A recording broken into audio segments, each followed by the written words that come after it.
जेब्ला खायसे फिल्मा जागायो अब्ला बिनि गिबियाव मोनसे सार्टिफिकेट होयो। बे सार्टिफिकेटआव मोनसे गिदिर महराव हांखो लिरनाय नुनाय जायो। बे हांखोफोरा इउ, इउए, ए आरो एस जाथावगौ।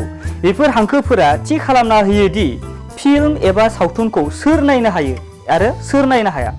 नाथाय गोबां सुबुङानो बेनि सोमोन्दै मोजां मिथिया। स' गाइस, आं बिश्व, दिनैनि बे भिडिअ'आव जों बेनि सोमोन्दै बाथ्रा सावरायगोन। बिदिब्ला थुदो जागायनोसै।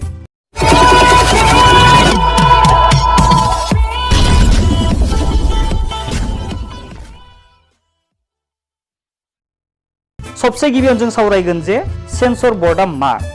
Central board of film certification एबा CBFC आ मोनसे लिगेल अर्गेनाइजेशन जायनिखि मिनिस्ट्रि अफ इनफरमेशन एन्ड ब्रडकास्टिंनि आन्डाराव थायो।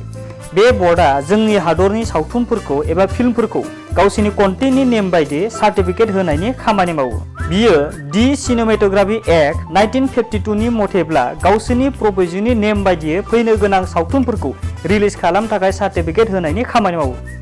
जोंनि हादराव जेसेबां सावथुन बानायो बेफोरो रिलिज होनायनि सिगां सेन्सस बर्डनिफ्राय सार्टिफिकेट लानायनि गोनांथि जायो। सेन्सस बर्डनि सोद्रोमाफोरखौ सेन्ट्रेल बर्डआ एपइन्टमेन्ट होयो। बिनि सोद्रोमाफोरा गुबुन जायखिजाया सरकारि साख्रि मावनायफोरा जानो हाया। सेन्सस बर्डनि हेडक्वार्टार्सआ मुम्बाइआव दं आरो बिनि मोनगु रिजनेल अफिसफोर दङ, जाय मुम्बाइ, कलकाता, चेन्नाइ, बेंगालुरु, तिरुवनन्तपुरम, हायद्राबाद, निउ दिल्ली, कटक आरो गुवाहाटीआव दङ। थुदो जों दा सावरायदोंनि फिल्म सार्टिफिकेटआ मोनबेसे रोखोमनि। फिल्मनि कन्टेन्टनि हिसाब बायदियै सेन्सर बर्डआ फिल्मखौ मोनब्रै बाहागोआव रानदों। सबसे गिबियानो जाबाय इउ एबा इउनिभार्सेल। बे बाहागोखौ गासैबो नायगिरियानो नायनो हायो। जेब्ला सावथुनखौ इउ सार्टिफिकेट होनाय जायो बिनि ओंथिया बे जे बे सावथुनखौ उन्दै गेदेर बयबो नायनो हायो। नैथि बाहागोआ जादों इउ/ए एबा आनरिस्ट्रिक्टेड एजुकेशन। बिनि ओंथिया 12 बोसोर बैसोनि सिंनि गथ'आ बिमा बिफा एबा सोरबा गिदिर मानसिजोंबो जमा नायजाबनो हानाय नङा। आरो खायसे फिल्मखौ इउ/ए सार्टिफिकेट होनाय जायो अब्ला बिनि ओंथिया बेदि 12 बोसोर बैसोनि सिंनि गथ'आबो गावनि बिमा बिफा एबा सोरबा गिदिर मानसिजोंबो जमा नायजाबनो हागोन।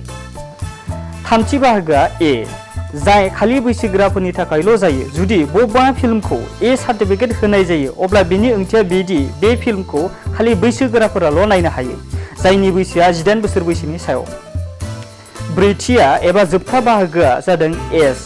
बे बाहागोआ खायसे गिदिर मानसिफोरनि थाखाय जायो, जेरैबायदि डक्टर, इन्जिनियार, आबादारि बायदि बायदि। जेब्ला खायसे ए सार्टिफिकेट होनाय जायो अब्ला बेनि ओंथिया बे जे बे सावथुनखौ खायसे गुबै मानसि एबा गावनि आथिङाव गावनो गाव गसंनो हानाय सुबुंफोर एबा खामानियाव बिजि थाग्रा सुबुंफोरा नायनो हागोन।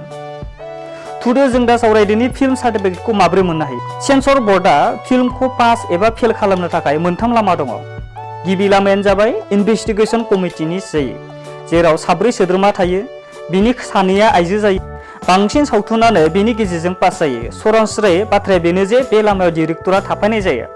इनभेस्टिगेशन कमिटिया फिल्मखौ नायो आरो साफ्रोम सोद्रोमाखौनो लिरनानै गावसोर बोसोन होयो दि सावथुननि बबे खोन्दोखौ दानख'नांगौ आरो बबेयाव सुद्रायनांगौ।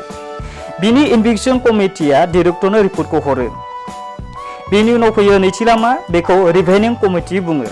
बे लामानि गेजेरजोंबो फिल्म सार्टिफिकेट मोननो हायो। बे लामायाव सार्टिफिकेट मोनगोन जेब्ला इनभेस्टिगेशन कमिटिया होनो थाखाय पारमिसन होगोन आरो जेब्ला बे कमिटिनि नेम मानिया अब्ला बिसोर सार्टिफिकेट होनो बाधा एबा हेंथाबो होनो हागौ। थामथि लामाया जादों फिल्म सार्टिफिकेट एपिलेट ट्रिब्युनेल एबा FCAT। बेयो जोबथा लामा। बेयाव फिल्म इन्डास्ट्रिनि रोंगौथि गोनां सोद्रोमाफोर थायो। बेनि अनगायैबो बेयाव सुप्रिम कर्ट आरो हाइ कर्टनि आजिरा मोननाय बिजिरगिरिबो थायो। बे लामानि बिजिरनाया जोबोद सानै हयैसो जायो। बेनिखायनो बेनिफ्राय फिल्मखौ सार्टिफिकेट आरजिनो फ्राय दान मोनसेसो सम लायो। आरो थामथि लामायावबो जुदि फिल्मखौ डिरेक्टरा लुबैनाय बादि सार्टिफिकेट होआ अब्ला डिरेक्टरनि आखायाव सुप्रिम कर्ट एबा हाइ कर्टआव थांनायनि बादै गुबुन आरो जेबो लामा गैया। बेबायदिनो बांसिन डिरेक्टरानो जाय सार्टिफिकेट मोनो बेखौ लानानैनो फिल्मखौ रिलिज होयो। आरो जुदि नोंथाङा भिडिअखौ नायनानै मोजां मोनदोंब्ला लाइक खालाम आरो चेनेलखौबो साबस्क्राइब खालामना ला, मानोना नोंथाङा आरोबाव बर' रावजों गोबां गियान आरजिनो लुबैबावदोंब्ला। स' गाइस, नोंथाङा दिनैनि भिडिअआव मोनथिबाय जे सेन्सस बर्डआ मा आरो बे मोनबेसे रोखोमनि सार्टिफिकेट होयो आरो मा सार्टिफिकेटआ मा ओंथि फोरमायो। आरो गोसोआव नोंथाङा माबाफोर सोंनो गोसो जादोंब्ला कमेन्टआव सोंहरनो हागोन। स' दिनैनि थाखाय बेखिनियानोसै। Thanks for वाचिं।